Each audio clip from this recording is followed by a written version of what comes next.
Source of support for President Trump comes from the white evangelical community of Christians. A key source of support for President Trump comes from the white evangelical community of Christians. Reverend Robert Schenck is a clergyman from that very group.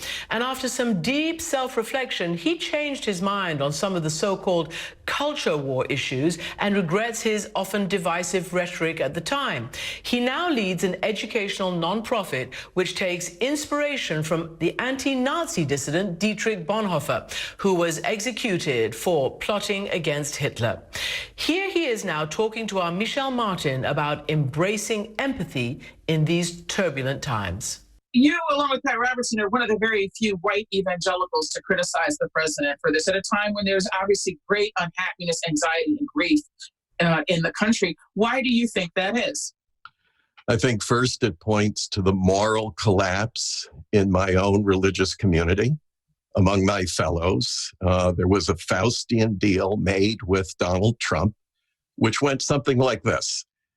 Donald Trump promised, I will give you everything you've ever wanted on your laundry list of political deliverables if you give me what I want and demand, and that is religious cover. I need you to say that I'm blessed of God and that everything I've done is good. He defended the photo in front of St. John's Church with the Bible by saying a lot of Christians think it's a great photo. And that's what he needs in the deal. And we made that deal with him. And so there's a moral vacuum. There's an inability to muster the moral courage to stand up to this. I was delighted to see what Pat Robertson said. The fact that he did speak out was terribly important, though a little late in the game, but he did. But my other colleagues have not been able to do that for a number of reasons. One is because they would be assailed by their own constituents now for doing so.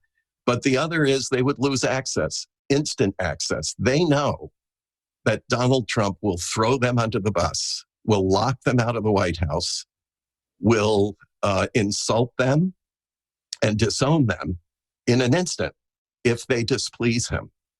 They are aware of that. And so they have to play this game very, very carefully. They're on very thin ice.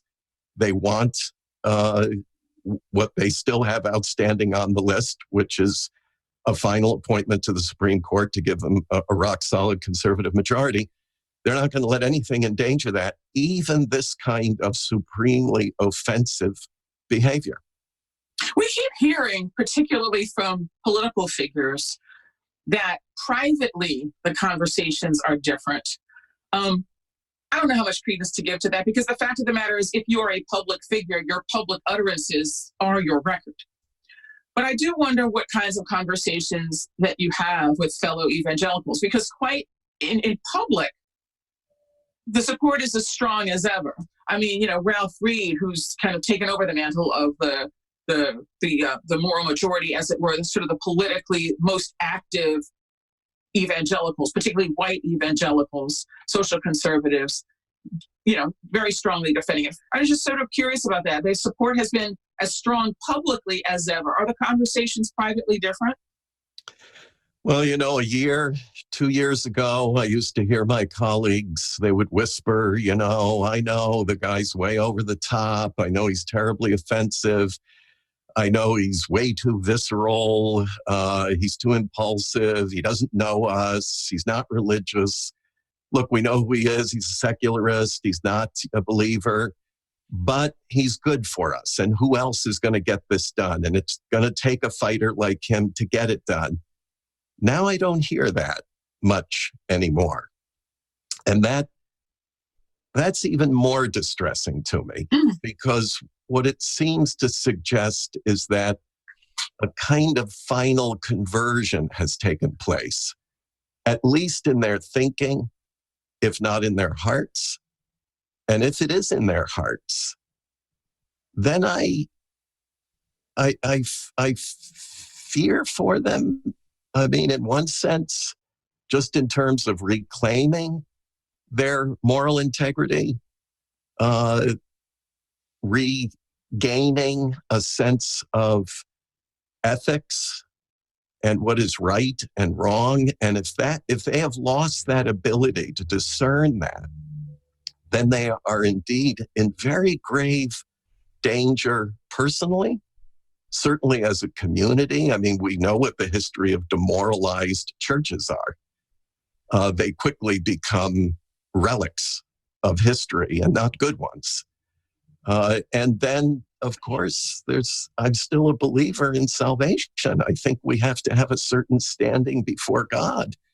And if we lose that, we've lost everything. The Bible even reminds us of that. It says, what does it profit a man if he gain the whole world but lose his soul? That's the ultimate loss. I do know that the Southern Baptist Convention just had their convention. It is the nation's largest Protestant denomination, and they show a membership decline. It's the 13th straight year of decline. It's the largest single-year decline in more than a century. What are you seeing?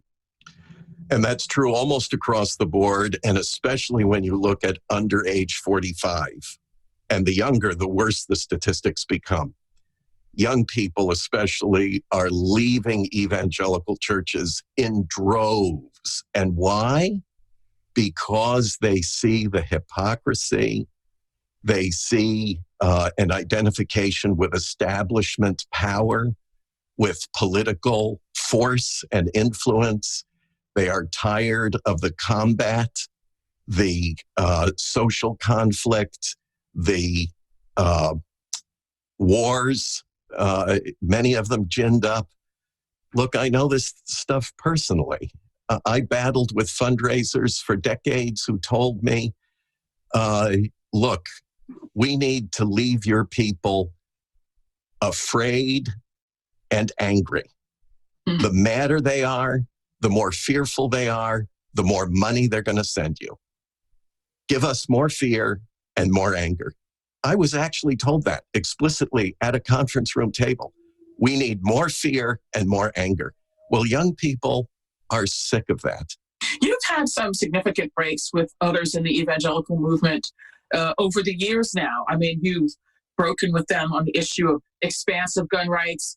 You've broken with them around the issue of how abortion should be discussed and thought of, sort of a number of issues. And I can imagine that, you know, some people would say you're the wrong one. I mean, you're the outlier. You're the one who's getting it wrong. And in fact, some people might argue that your point of view is dangerous, that you're imperiling people's souls. And I just wondered how you have reconciled yourself to this, you know, over the years. What convinces you and affirms you in your view that your path here is the path that really others should be taking? Humbly, I would say. Mm-hmm. Well, it's been anything but easy, including internally. It's been a very difficult journey for me, but it started by facing myself. And that was a terrifying thing to do, to listen to my own words and to watch their effect on other people, on the other person, instead of constantly listening so that I would feel better about myself. I started listening to hear the effect of my words on others. That was part of that process of change. But I'm not alone.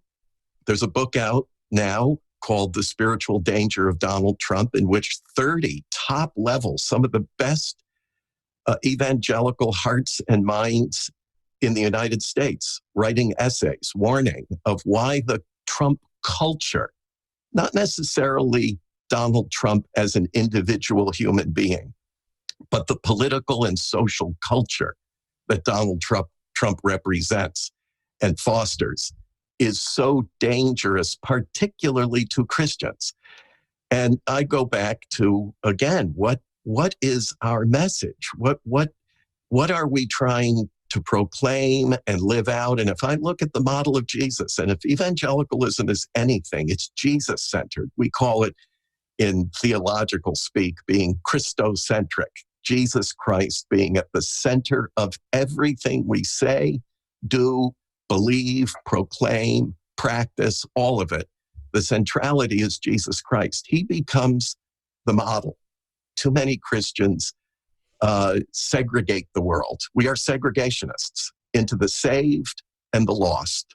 Those who know God, those who don't.